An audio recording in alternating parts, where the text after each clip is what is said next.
Video ini adalah tentang 6 kesalahan yang lazim dilakukan oleh pemula penanam fertigasi.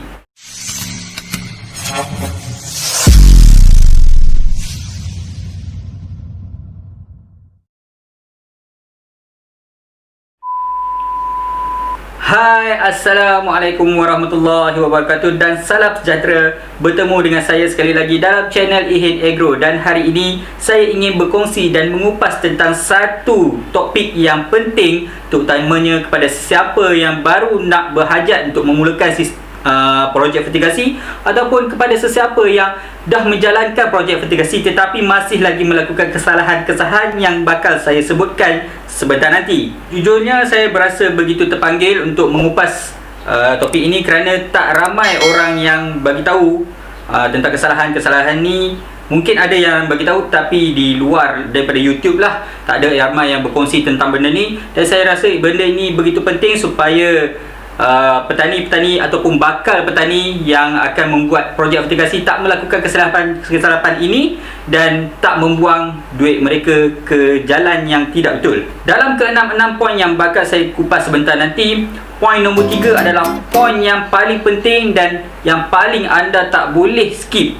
Okey, berikut adalah 6 kesalahan yang lazim dilakukan oleh pemula penanam fertigasi. Nombor 1. Taksub dengan teknologi canggih.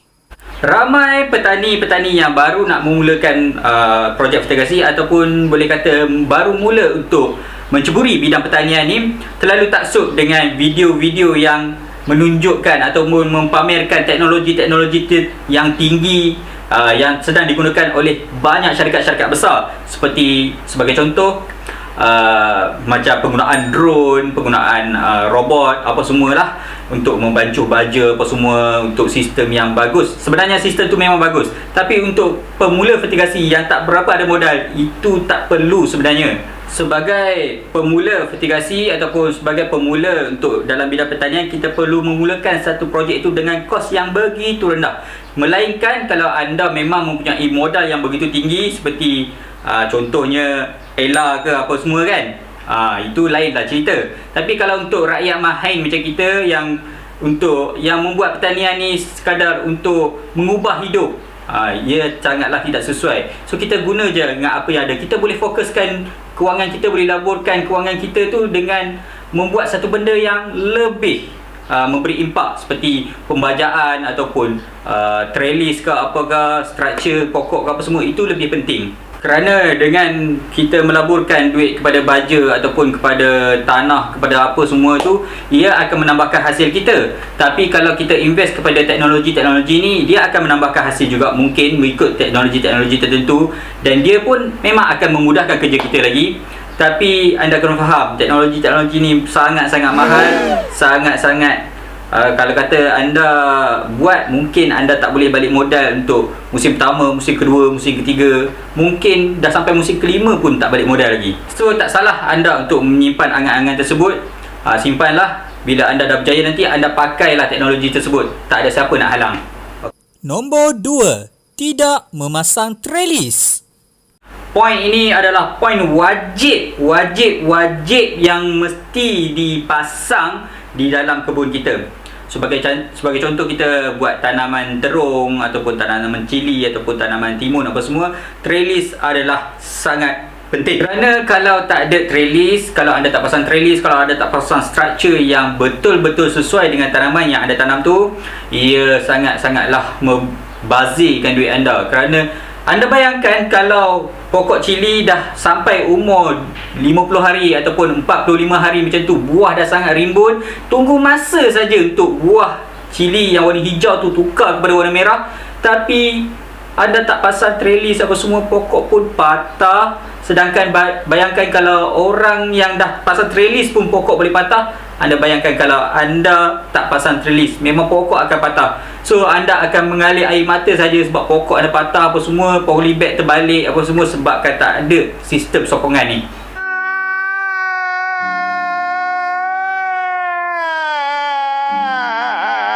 So lepas tu barulah anda nak menyesal. Sebenarnya benda ni dah terlambat. Anda dah melaburkan hampir 10,000, 11,000 18,000, 20,000 untuk 1,000 ataupun 1,500 polybag, tetapi boleh kata 50% daripada tu dah patah apa semua. Apa lagi yang anda nak boleh katakan? Redha je lah, buat balik semula, dan anda terpaksa melabur balik semula sebab yalah pulangan pun tak cukup, baja dah habis semua. Baja kita dah laburkan sampai ke 40-45 hari kot, dan tiba-tiba patah. Apa lagi anda boleh buat? Hasil tak boleh dapat. Okey, kalau boleh take note benda ni sangat penting, dan kalau anda tak nak merugikan duit anda, better anda ambil cakna tentang benda ni. Nombor 3, tidak mahu berguru. Ini dia poin yang ketiga, poin yang ditunggu-tunggu, dan poin yang paling penting, iaitu tak cukup ilmu fertigasi tapi terus nak tanam. Ini serius ramai sangat yang macam ni. Dia orang ingat dia orang pernah tanam pokok dekat rumah, dah berjaya apa semua, tapi dia orang ingat benda tu sangat mudah bila dia tanam dalam sistem fertigasi ataupun secara konvensional. Boleh ada yang kata, buat apa aku nak pergi belajar, tak payah belajar lah, habis duit je, 250 sekali kelas, lepas tu cakap sembang apa je, semua nak kaut duit. Ya memanglah, tapi ilmu yang anda dapat tu memang sangat-sangat bermanfaat. Benda ni, aku marah betul lah. Tak, benda ni memang perlu, sebab anda perlu menimba dulu ilmu. Anda perlu tahu macam mana nak tanam, apakah behavior tentang tanaman tersebut. Macam timun, lain cara tanam dia. Macam cili, lain cara tanam dia. Terung, lain cara tanam dia. Cara nak meracun pun lain. SOP pembajaan pun lain. Bayangkan anda tak pernah tahu apa-apa, tiba-tiba anda boleh cakap macam tu. Hebat sangat ke anda ni? Lagi pula anda yang masih baru nak menceburi bidang fertigasi, anda tahu ke fertigasi ni benda apa? Anda tahu ke macam mana nak pakai drip macam mana, nak pakai filter apa, nak buat piping macam mana nak bagi piping tu air mengalir sama je daripada awal sampai hujung, daripada hujung sini sampai hujung sana, nak bagi sama. Itu anda tahu ke? Melainkan anda ni memang gifted, memang genius lah pasal piping ni ataupun pasal pembajaan, semuanya anda tahu sejak lahir. Itu lain cerita lah kan. Bayangkan orang yang dah pergi kursus 2-3 kali pun masih ada lagi tanaman yang tak menjadi. Bayangkan orang yang tak pernah pergi kursus apa-apa, tiba-tiba nak tanam, buat kepala sendiri, lepas tu menyesal. Panas topik ni.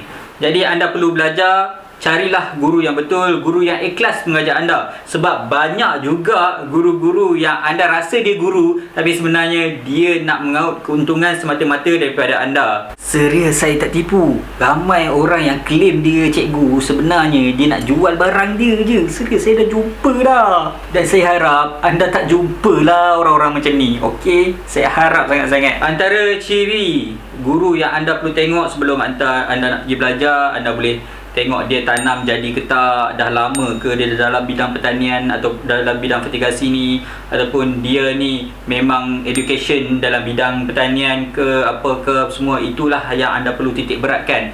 Janganlah tiba-tiba anda tengok apa semua, tengok Facebook dia, tangkap gambar apa semua cantik, pokok besar apa semua, anda rasa dia tu memang tanam. Kadang-kadang dia tak tanam pun. Untuk tanaman cili dan juga tanaman melon, saya boleh rekomenkan anda dengan dua orang guru ni. Dan dua orang guru ni adalah guru yang pada pendapat saya, dia adalah guru yang sangat-sangat ikhlas mengajar anda tanpa nak mengaut keuntungan daripada anda. Dua guru tersebut adalah, yang pertama Encik Buhari di Tani, dan yang kedua iaitu Cik Syahini Kamis. Dua-dua orang ni adalah guru saya, dan mereka sangat-sangat bagus dan komited dalam memberikan ilmu. Dan sebenarnya ramai lagi guru-guru yang bagus di luar sana, cuma saya tak pernah lagi belajar dengan diorang, dan saya tak berani nak recommend. Saya biasa tengok Facebook diorang apa semua, tapi saya tak berani nak recommend sebab saya belum lagi pernah belajar dengan mereka. Tapi dua orang guru ni memang saya jumpa dan saya bersyukur. Ia adalah guru yang sangat baik. Selesai juga poin nombor 3. Apa kata kalau kita pergi poin nombor 4? Nombor 4, setup polybag terlalu rapat.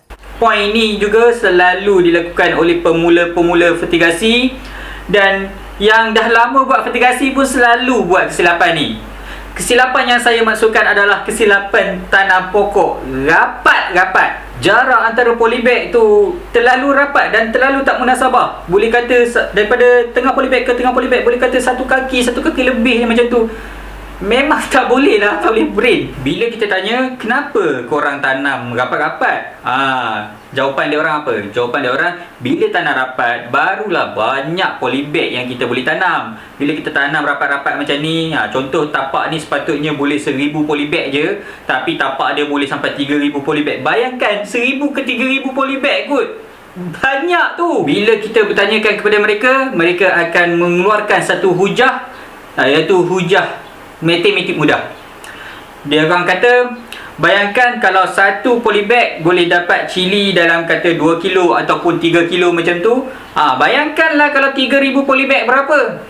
Katalah semua kan. Macam keluarlah keuntungannya semua kan. Padahal bila tanam rapat-rapat ni, pokok tak boleh membesar. Pokok terlalu rapat, kita nak buat kerja pun tak boleh apa semua. Nak petik buah pun susah apa semua. Bila kita tanam rapat, kanopi dia tak buka. Bila kanopi tak buka, pokok, kalau kita tanam 2 pokok ke 1 pokok, jadi macam lebih kurang macam tu juga. Ada lebih-lebih sikit-sikit je. Baik kita tanam 1000 tapi berkualiti. Baja pun kita tak bazirkan banyak. Sebab kalau 3000 polybag, 3 kali ganda baja daripada 1000 polybag, tapi hasil anda tak dapat 3 kali ganda pun. Bayangkanlah betapa ruginya anda. So, kembali kepada poin nombor 3 tadi, rujuklah guru anda berapakah jarak yang paling sesuai untuk tanaman tersebut, supaya anda tak menyesal. Serius talk.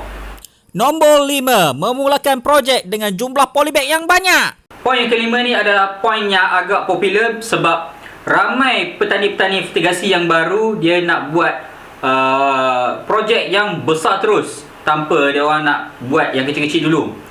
Misalnya dia ada modal yang besar, kebanyakannya daripada pencen-pencen askar, pencen-pencen cikgu apa semua, dia orang ada modal yang besar. So dia orang nak dump terus banyak, buat projek yang besar-besar macam 5,000, 6,000, 7,000 polybag. Bukan saya nak kata benda ni salah, benda ni bagus sebab kita nak buat jangka masa pendek dan dapat hasil yang banyak. Benda ni bagus dari segi itulah, tapi dari segi bad effect dia, anda tak ada pengalaman lagi tentang tanaman tu. Macam misalnya tanaman cili, anda tak tahu lagi penyakit yang ada, anda tak kenal lagi serangga yang ada, anda tak kenal lagi penyakit virus yang ada. So, apa kata kalau anda mula dulu dengan 500 ataupun 1000 polybag, anda tengok dulu macam mana penyakit-penyakit dia, macam mana serangga, apa serangga yang ada kat tapak anda tu, apakah jenis kulat atau fungus yang ada dekat tapak anda tu, anda kenal pasti dulu. Lepas tu barulah anda kembangkan anda punya tapak jadi 10,000, 20,000, 30,000 pun tak ada siapa nak kisah. Buatlah at least satu musim. Try dulu tapak yang kecil. Janganlah terus buat yang besar sebab anda tak kenal lagi tapak tu macam mana. Ini adalah sebagai langkah berjaga-jagalah supaya anda tak membazirkan wang. Bila anda tanam 10,000 polybag misalnya, itu adalah benda yang bagus. 10,000 polybag anda tanam, lepas tu tiba-tiba anda tak kenal pun thrips tu apa, anda tak kenal pun whitefly tu apa, lepas tu anda tak tahu nak bagi racun apa. Lepas tu 10,000 polybag tu habis semuanya. Apa lagi yang anda boleh cakap? Anda reda je lah. Boleh reda je, serius. Nombor 6, salah cara penyemaian. Okey, sampailah kita pada poin yang terakhir, iaitu ramai pemula-pemula fertigasi ini yang salah cara menyemai. Saya tak nafikan penyemaian ini adalah satu proses yang agak rumit sebab kita perlu menjaga satu pokok yang kecil, macam mana nak cambahkan dia, apa masalah benih-benih tu. Kadang-kadang benih tak bercambah, ada masalah, bukan masalah datang daripada kita, tapi datang masalah daripada tong racun, masalah datang daripada kedai, daripada pack yang kita beli tu. Tetapi sekurang-kurangnya anda perlu tahu cara-cara untuk menyemai dengan betul. So anda boleh pergi ke kursus seperti poin nombor 3 tadi. Anda boleh pergi ke kursus, boleh bertanya dengan guru anda macam mana cara untuk menyemai dengan betul, macam mana teknik-teknik yang betul, macam mana nak letak biji benih, macam mana nak letak pit moss, macam mana lubang tray yang macam mana yang sesuai dengan tanaman tersebut. Lepas tu barulah anda akan jumpa teknik-teknik penyemaian yang sebenar, dan lepas ni anda akan dapat selesaikan dengan mudah. Kecuali benda yang anda beli tu, benih yang anda beli memang datangnya memang teruk, anda semai macam mana pun tak boleh lah kan. Betul. Untuk penyemaian biji benih cili, insya-Allah tak lama lagi saya akan keluarkan satu video macam mana cara untuk menyemai benih cili. Daripada awal lagi kita dah pilih benih-benih yang berkualiti untuk kita letakkan di bawah rumah semai kita. So nantikanlah video tu. Alhamdulillah, demikianlah ke-6 poin yang saya rasa penting untuk saya sampaikan kepada anda semua, iaitu kesalahan yang lazim dilakukan oleh pemula-pemula penanam fertigasi. Dan saya harap benda ini bermanfaat kepada anda, dan saya harap anda tak melakukan kesilapan ini, walaupun saya pun antara orang yang pernah melakukan salah satu kesilapan yang saya sebutkan tadi. Dan saya harap benda ini boleh memberi manfaat kepada anda, dan selamat beramal dan selamat berkebun. Assalamualaikum warahmatullahi wabarakatuh. Jangan lupa beri komen, like dan juga subscribe channel ini.